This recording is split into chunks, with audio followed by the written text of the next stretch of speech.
같이 기도함으로 새벽기도 시작하겠습니다. 하나님 아버지 감사합니다.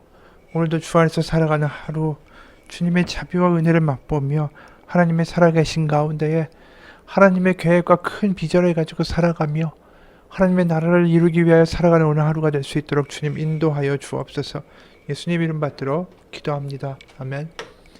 오늘 말씀은 로마서 9장 30절에서 10장 4절입니다. 로마서 9장 30절에서 10장 4절입니다. 그런즉 우리가 무슨 말을 하리요? 의를 따르지 아니한 이방인들이 의를 얻었으니 곧 믿음에서 난 의요 의의 법을 따라간 이스라엘은 율법에 이르지 못하였으니 어찌 그러하냐? 이는 그들이 믿음을 의지하지 않고 행위를 의지함이라. 부딪힐 돌에 부딪혔느니라. 기록된 바 보라, 내가 걸림돌과 거치는 바위를 시온에 두노니 그를 믿는 자는 부끄러움을 당하지 아니하리라 함과 같으니라. 형제들아, 내 마음에 원하는 바와 하나님께 구하는 바는 이스라엘을 위함이니 곧 그들로 구원을 받게 함이라. 내가 증언하노니 그들이 하나님께 열심히 있으나 올바른 지식을 따른 것이 아니니라. 하나님의 의를 모르고 자기 의를 세우려 힘써 하나님의 의에 복종하지 아니하였느니라. 그리스도는 모든 믿는 자에게 의를 이루기 위하여 율법의 마침이 되시니라. 아멘. 어제 이어서 바울은 이야기합니다. 이방인들이 믿음으로 말미암아 구원받고 하나님의 자녀되는 권세를 얻게 됐죠. 바로 하나님의 백성이 아니었던 바로 그 바깥, 율법의 언약의 약속의 바깥에 있던 이방인들을 하나님이 자비로 다시 자녀로 회복시켜 주신 것입니다. 우리가 보면 항상 하나님의 택하심은 자비였습니다. 하나님은 누구를 멸망시키고 누구는 복을 주겠다라고 택하시고 예정하시는 분이 아니라 항상 하나님은 어떤 상황이든 자비를 선택하시고 인자를 선택하시고 긍휼을 선택하시는 하나님이시다라는 것이죠. 다시 말해서 이방인이 우리에게도 하나님의 구원이 이른 것은 하나님이 자비를 베풀기 원하고 인애롭고 오래 참으시는 하나님이 되시기를 늘 선택하시는 하나님이시기 때문입니다. 다시 말해서 하나님의 선택, 택하심이라는 것은 누군가 우리를 하나님이 구원하기로 택하셨다라는 것이 아니라 하나님은 항상 하나님의 선한 자비의 길을 택하시는 분이시다라는 뜻이라는 것이죠. 그렇기 때문에 하나님, 늘 자비와 신실하심과 긍휼을 선택하시는 그 하나님을 우리가 신뢰하는 것이 믿음이죠. 창세기에서도 보면 아브라함이 어떤 믿음과 신실함을 가지고 나아갔습니까? 하나님이 아무리 그 바다의 모래와 같고 하늘의 별과 같이 많은 자손을 너에게 주겠다라고 하시지만 그것을 믿지 못하고 계속해서 흔들리는 모습을 아브라함은 보여줍니다. 그럼에도 불구하고 하나님은 항상 그를 신실과 자비와 긍휼로 인도하시고 그런 하나님이 되기를 늘 선택하신 하나님이셨죠. 그뿐 아닙니다. 출애굽기 32장에서 금송아지를 만들고 우상 숭배를 하는 이스라엘을 대하여서도 하나님이 그들을 패하거나 멸하지 아니하시고 자비를 베풀기로 또 선택하신 하나님이시다라는 것을 우리가 보게 됩니다. 그런 하나님을 우리가 받아들이고 기뻐하고 우리가 아버지를 신실하게 신뢰하게 나아가는 것, 그게 믿음이라는 거죠. 다시 말해서 하나님이 어떠한 분이신지를 아는 것, 그것을 믿음이다라고 말할 수 있는 것입니다. 수요예배도 이야기했지만 우리에게 그러므로 중요한 것은 내가 내 자신이 어떠한 존재인가, 나 자신을 아는 것. 철학자들이 말하는 너 자신을 알라가 중요한 질문이 아니라 우리가 믿음에서 보면 하나님이 누구신지, 아버지가 어떤 하나님이시고 어떤 아버지신지를 알고 깨닫고 경험하고 감격하고 살아가는 것이 훨씬 더 중요한 일이고 그것이 믿음이다라는 것입니다. 그게 탕자가 누가복음 15장에서 드디어 집으로 돌아가서 아버지를 부를 때 그 아버지란 말 한마디에 담겨있는 감격, 그래서 아버지를 바라보기만 해도 그 아버지의 사랑과 인내와 긍휼이 마음 가운데 절절히 전해오는 것, 그것이 바로 돌아간 탕자의 마음 아닙니까? 그게 믿음이라는 거죠. 그게 아버지를 아는 거죠. 그걸 의롭다라고 표현하는 거예요. 우리가 구약에서 말하는 성서의 의롭다라는 것은 어떤 의로운 행위와 도덕적으로 흠결없는 삶을 의롭다라고 표현하는 것이 아닙니다. 구약에서 말하는 의라는 것은 하나님과 우리가 그 자녀나 백성으로서 올바른 자리에 있다. 그래서 하나님을 하나님 되시게 하고 하나님 아버지가 되시게 하고 우린 그분의 백성과 자녀로서 살아가는 올바른 상태에 놓여 있음을 의롭다라는 거죠. 그게 바로 탕자가 돌아와 아버지를 바라보는 그 마음의 자리. 그 순간이 의로운 거죠. 하나님의 마음을 알고 그 마음을 알기 때문에 신실하게 그 아버지를 신뢰하며 살아가는 삶을 살 수 있도록 되어지는 것. 그게 의롭다라는 것입니다.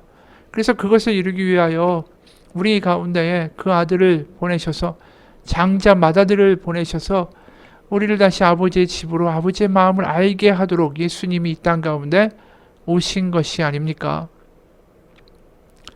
그래서 믿음으로 말미암아 의롭다라는 표현이 있는 것이고 믿음으로 말미암아 의롭게 된 사람은 다시 하나님이 원래 창조하신 목적대로 하나님을 마음과 몸과 뜻을 다해서 사랑하고 기뻐하고 그리고 그 하나님이 주어주시는 사랑으로 말미암아 마음의 기쁨과 감격과 여유가 생겨서 다른 사람을 사랑할 수 있는 자유가 생긴다라는 것이죠. 그래서 율법의 요구가 이루어질 수밖에 없도록 하나님이 만들어 가시는 것입니다. 그런데 이에 반해서 이스라엘은 31절을 보면 의의 법을 따라가서 율법에 이르지 못하였다라고 오늘 말하죠. 자신이 스스로 의롭게 되어 그 하나님 앞에 흠결없게 되겠다라는 식으로 나아갔다라는 거죠. 그게 탕자에 비유해서 그 첫째 아들의 행동 아닙니까? 그러니까 자신이 의롭게 스스로 되어 하나님 앞에 받아들이고 용납되어질 만한 자격을 갖추겠다. 다시 말해서 아래서 위로, 땅에서 하늘로 가는 방식. 그 방식은 이루어질 수가 없는 거죠. 왜냐하면 항상 내가 이렇게 하는데 하나님 알아줘야죠. 그리고 내가 이렇게 했으니까 하나님 이렇게 응답해야죠. 이건 항상 우리 인간에게 아래서 위로 가는 방식, 행위에 근거한 방식은 하나님과의 거래를 촉발할 수밖에 없어요. 하나님 이렇게 했으니까 대가를 줘야죠. 그리고 내가 더 헌신했으니까 저 사람보다는 더 많은 상급을 줘야죠. 항상 이런 거래적인 마인드로 가게 된다는 거죠. 근데 하나님은 우리가 밑에서부터 위로 가는 방식이 아니라 나의 행위와 자격에 근거하는 방식이 아니라 위로부터 아래에서 오는 방식. 그래서 하나님이 위로부터 거듭나야 된다. 우리가 거듭난다라는 요한복음 4장의 표현이 위로부터 난다라고 원어로 해석될 수 있다라고 말한 적이 있습니다. 다시 말해서 위에서부터 아래로 하나님이 내어주시는 길, 바로 내가 길이요 진리요 생명이니 나로 말미암지 않고는 아버지께로 갈 길이 없다라고 말씀하신 그 말씀처럼 하나님의 은혜로만 우리를 받아주시는 그러한 길, 그 길만이 있었는데 유대인들은 착각한 거죠. 자신들이 스스로 하나님께로 올라갈 수 있다. 그러면서 자꾸만 시기하죠. 내가 너하고 달라. 내가 너보다 나아. 그러니까 첫째 아들이 탕자를 얼만큼 비하하고 모독하고 비하합니까? 난 저자의 형제가 될 수 없습니다. 난 다릅니다. 그러나 하나님이 볼 때는, 아버지가 볼 때는 다 부족한 아들들일 뿐이죠. 첫째 아들도 얼마나 답답합니까? 답답한 아들이에요.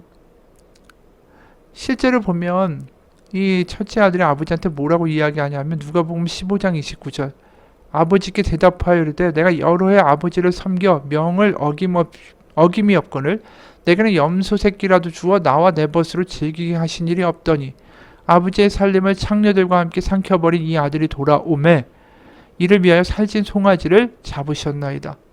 이 첫째 아들을 뭐라고 얘기하냐면 여러 해 아버지를 섬겼다라고 이야기해요. 섬겼다. 이 섬기다라는 동사가 듈루오라는 헬라어예요. 그러니까 여기서 둘로스라는 종, 노예라는 말 같이 나온 거죠. 그러니까 섬겼다라는 게 뭐냐면 다시 말하면 내가 여러의 아버지를 주인으로 삼고 나는 종처럼 살았다라는 거예요. 그러니까 종으로 살았으니까 그거에 대한 대가를 지불하십시오. 이런 식의 마인드가 있는 거죠. 그러니까 이 유대인들이 이렇게 사는 거예요. 내가 하나님 앞에 이러한 일들을 했으니 하나님 그거에 대한 답으로서 우리에게 뭘 주십시오. 거래 관계로 만들어버린 거죠. 아버지와의 관계가. 그러니까 아버지와 주인과 종의 관계가 된다는 게 얼마나 슬픈 이야기예요. 우리가 돈을 받는 관계가 된다는 게 얼마나 슬픈 이야기예요. 거래적 관계가 된다는 게 얼마나 슬픈 이야기예요. 그게 아버지가 원하시는 관계일까요? 아니라는 거죠. 아버지가 원하시는 관계는 아버지와 아들 되는 관계 아니에요. 그게 의롭다라는 관계죠.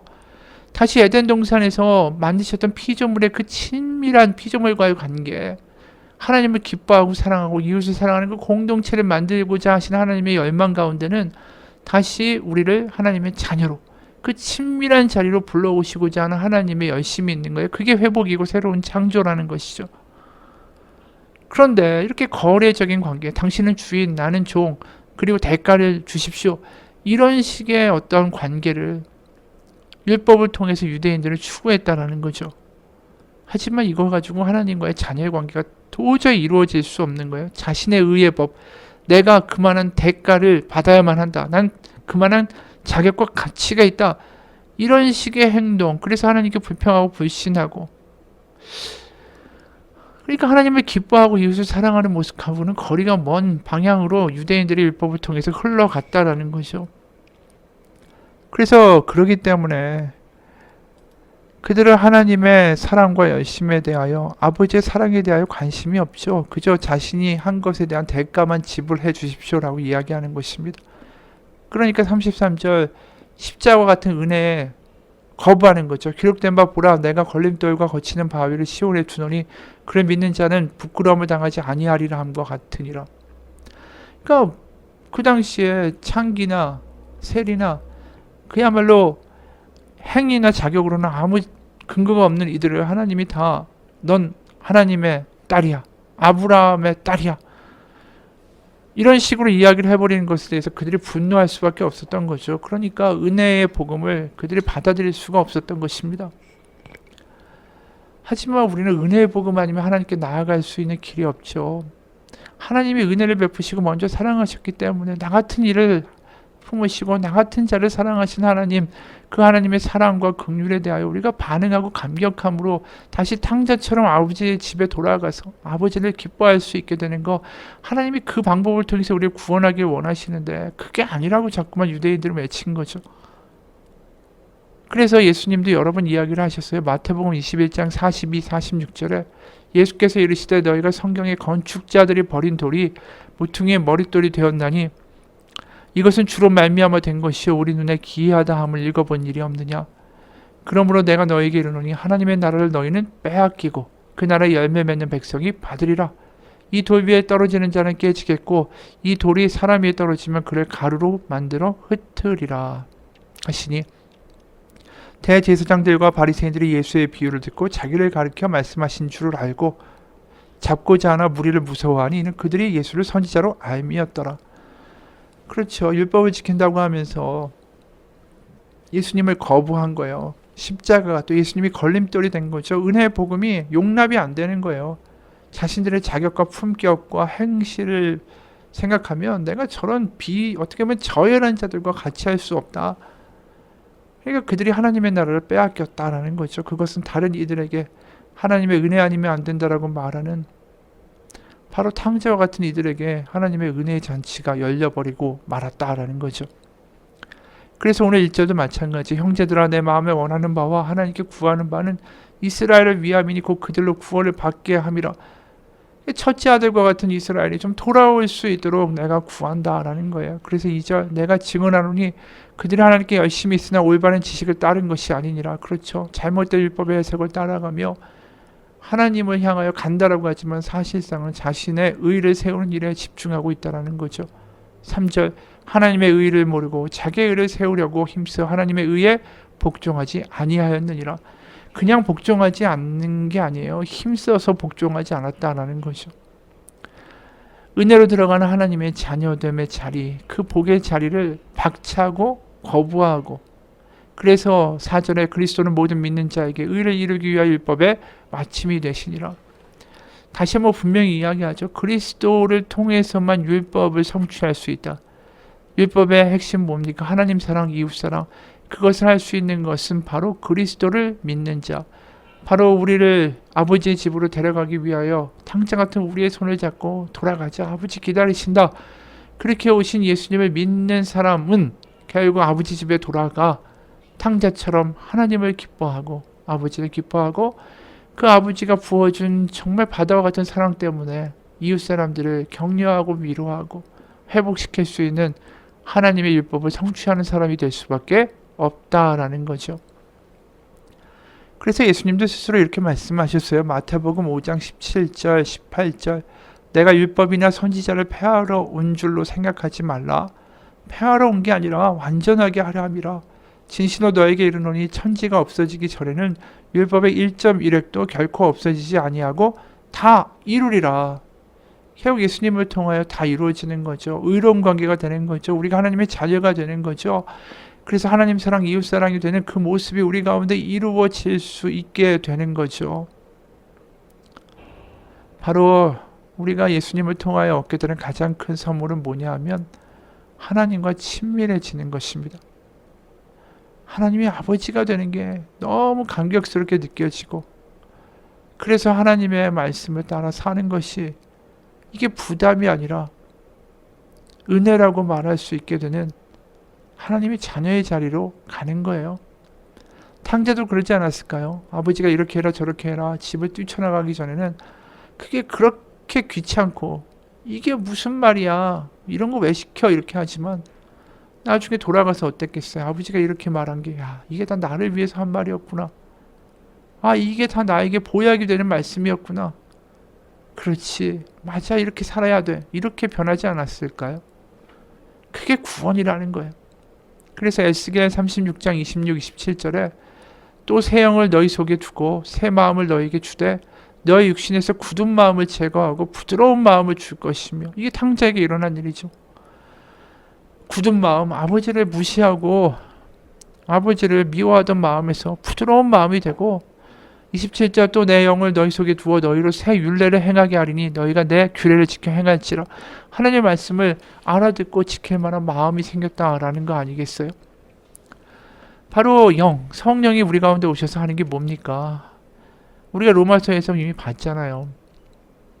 하나님의 영을 받는 자는 하나님을 아빠 아버지라고 부르짖느니라. 그러니까 하나님과의 친밀함을 경험케 하시는 게 성령님이다라는 거예요. 그게 복음이라는 거죠.